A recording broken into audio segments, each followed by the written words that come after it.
We've been analyzing data here at Jefferson and across the district by the location of an incident, what time of the day it occurs, when a student is removed from class on a discipline referral, how much time that student is waiting in an office, losing additional class time before an administrator is able to sit down and talk with that student. We can do single individual student, we can do grade level, we can do gender, we can do ethnicity, we can do socioeconomic level because we also keep track of the lunch codes, free and reduced lunch. We can break it down, talking about the entire student population at Jefferson, or break it down to a specific student as well and look at a pattern there. Jefferson Middle School uses a variety of data to improve curriculum and instruction, as well as school climate and policy. Are we being fair and equitable in our treatment of all children? The same types of decisions are being made in terms of behavior consequences. From my bank. Maybe. But I think the challenge of getting the work done within the time period that I gave him, and being able to do that and say, Mrs. Lewis, I finished my work.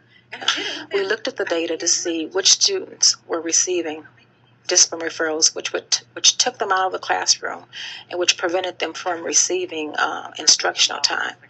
We looked at the data to see which teachers were sending students out a lot. And we used that to talk to our teachers about preserving instructional time and making sure that students have the opportunity to take advantage of as much instructional time as possible.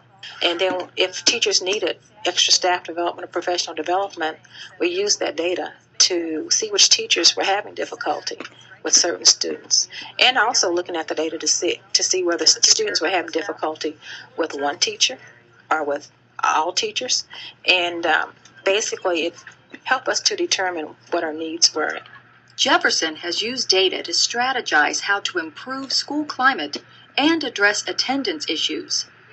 Our biggest attendance issue would be our tardies. Because last year our system of discipline for tardies involved a lot of detentions, eventually working their way up to a Saturday school, that sort of thing. This year we saw that wasn't working.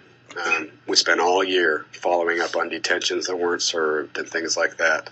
So this year we threw out detentions completely. We're seeing a decline in them, and that's because we tell the kids they have 5. Once they reach that 5th one, they get a Saturday school. We're seeing a little bit of a decline, so we're hoping that by looking at the data that way, that we've made a decision that is helpful. And our discipline referrals are down for August and September as compared to August and September last year. Our incidents are not as serious. That's not necessarily saying we're doing a whole lot differently than we were last year. It could be our student population, it could be a lot of things that we know, but we brainstorm about what could be causing it to go down and try to keep that going.